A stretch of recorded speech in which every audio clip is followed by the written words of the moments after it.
Okay, I want to open up the floor to a couple of questions. Anybody that would like to engage our speakers, ask them questions based on their profile, based on our conversation. If you also feel like you're sitting there, you're burning, you want to add value to the runway conversation, you're more than welcome to do so.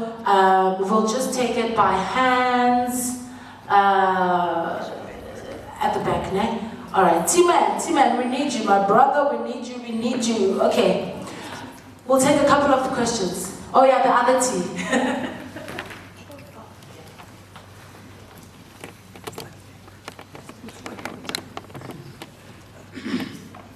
Okay, a question for, I'm very bad at it. I don't know my question now to say that. There's a lady that spoke about online learning. I don't know which it was, I think. Yes, yeah, now I remember. So my question was, in the digital age, when you offer your trainings online, how do you actually measure the impact? I'm saying this based on some of us, when we do online learning, we copy. We don't really learn. We copy, we quillbot a lot. So how do you really measure to say that, okay, I've given this person the training, and indeed what I've taught, they actually understand it and they can apply. How do you measure that? Thanks.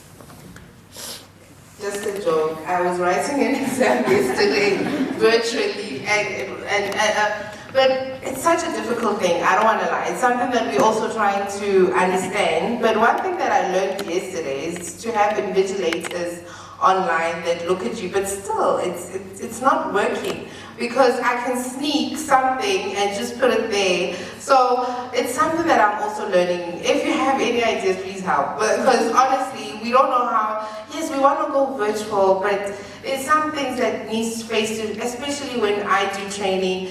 It's more you seeing somebody face to face than virtually. It's different, but I don't know if maybe people have suggestions on that, because it's a difficult one. But what we do is you invigilate online, you switch on your camera and we look at you. Like you're saying, how do you know if that person got enough information or knowledge?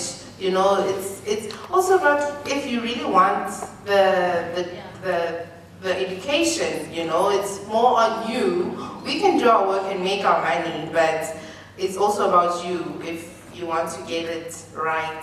Yeah.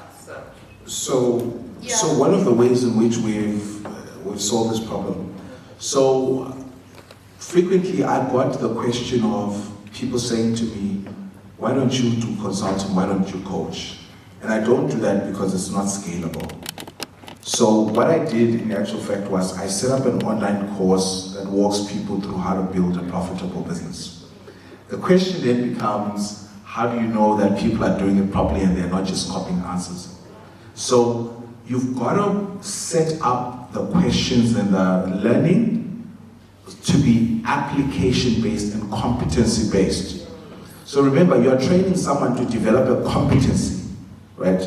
So if you just ask them, what's this, a multiple choice question? They're going to answer it, right? They're going to find an answer. But if you ask somebody a question that requires them to think about the thing that they are learning, they can't copy that. Because every single person interprets that information very differently. So if you're offering training and online learning, you've got to reorganize your questions so that it pushes the people to apply themselves. Secondly, you can also introduce a practical application component so where you say, you learn half online, half is practical application. So you don't get your certificate until, for instance, with you, some of the machinery, cranes, right? So you do the theory, half online, and then you say, when you go for practicals and you actually execute what we've been teaching you with a crane, then you complete your development, then you get your certificate. So it's super important that, you know, it becomes competency-based versus high school learning where you read, repeat, that kind of thing. Yeah, I appreciate that. I actually saw it yesterday, just a quick joke, guys, sorry. Yesterday as I was writing the exam, I also made notes thinking that, okay, I'll find them. And they did exactly that. It was more application. I'm like, but these questions were not in the learner guide. Yeah. What is this? I mean, I wrote down, what is this? So they want you to think. That's very true. Right? There you go. Anyone else with a question? Okay. Let's take some this side as well. Let's take some this side. Yeah. Thank you very much. I've noticed something that you guys actually compliment each other. If you look at yourselves, you're from different backgrounds. You're providing solutions to each other. This is something that you have done a long time ago, working together. That is what we are missing as interpreters. We do not work. We work in isolation. Hence, we don't have solutions to problems that we should have had a long time ago. That is number one. Second most important thing that I want to ask is that Veronica. Yes, ma'am. You are talking about digitizing your farm. It's a brilliant thing. However, you do not speak of you hiring somebody to do that for you, to develop a software for you or to develop an app for you. If somebody has developed an app for you, are you the owner right now of that app that you are using? If you're not the owner of that app that you are using, how are you servicing the app? Because this is one of the things that young people ought to know, to say, if I am fascinated about this, you are not saying you have the competency of a computer science person.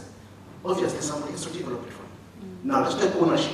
Let's talk about services. How do you service it? So that when we go out of here and we are excited about having our apps, we know what are the financial implications there are. Thank you very much. Thank you so much for that. I think it's also going back to what I said, that when I started, I had little knowledge of it. So I had not done my planning properly. That's why it crashed. So this is me now saying that when you want to do something, you need to have the proper planning for it. You need to know the foundation and understand it. So realistically, my application had crashed because of the lack of knowledge and not doing the proper research. But now we are back on track, yes. So that is also because of the traffic of the app, and now we do have one of the greatest companies which is handling it. But the truth of the matter is that there is a risk everywhere. I'm managing the application, this company is managing, there is a risk. What happens if that company gets hacked? All our data is off the scale. If I'm managing it as well, and the same thing happens, it crashes. But we are risk takers at the end of the day. You have to take the risk to manage it. So yeah, you have to take the risk. Take the risk, Yeah. take the risk. That's what I'm hearing. Can we get one or two this side? We'll come back. I saw a few hands in our panel. Oh, and we've got, okay, so that's great. So we'll also take, I think there's two hands there. Okay, it's noted. Me, I'm still thinking. All right, we've got 10 more minutes and then we have to wrap this first session up. Thank you very much. I am super thrilled to be here and thank you for this opportunity. I have a question for Ms. Ronika. I'm recently venturing into farming, but I'm still in the startup of land. So I wanted to ask about if Agriazo only offers livestock, or does it also offer the other part of farming, which could be cabbages or potatoes, or like the likes of vegetables or crops? And the other thing, do you offer training for individuals? Like, I don't know what's on demand since I'm a startup and I would like to work with your company. Like you said, that you also support other upcoming entrepreneurs in the farming industry. Does your company offer training so that I can also be competent and know what is in demand so that I can easily work with you? Because I may have passion of eggs country when you have enough people that are supplying eggs for you. I may have a passion for Rwanda, chicken, what do you call them, mapapai. And when you have enough of that, do you offer training or support so that I can be competent enough to work with you in the future? And also, the third one is, thank you. Thank you, Priya. Thank you. Thank you so much for that. At the moment, we haven't started individual trainings yet, but as you've said, can you work with a Riazo? Yes, you can. Right now on the field, we have layers, we have broilers, we do eggs, we have an incubation system as well. So if you say that you are, let's say, selling eggs, you want to sell day-old chicks, we have all the machinery, so we can actually do that on your behalf. If you say you have cabbages, we put you onto our database. If a client says, this is how much I want to supply schools, we also have clients which are doing tendering, which are supplying schools on a weekly basis. They have cabbage. I don't do crop farming. I'm not a fan of crop farming. So that's when I have you as the client, that we do actually have this, but I know that I'm going to go back and speak to you and you're going to do the supply. So it's just a chain of holding each other's hand and helping each other to supply. Because it's very hard to get onto the big markets like our Spars, our Pick n Pays and all that. So that's how we work together. So yes, I can help you, but we don't do training yet. But it's a good one, we'll consider it. Thank you. For training, come to Business Runway Academy.co.za. Okay, I want to take questions from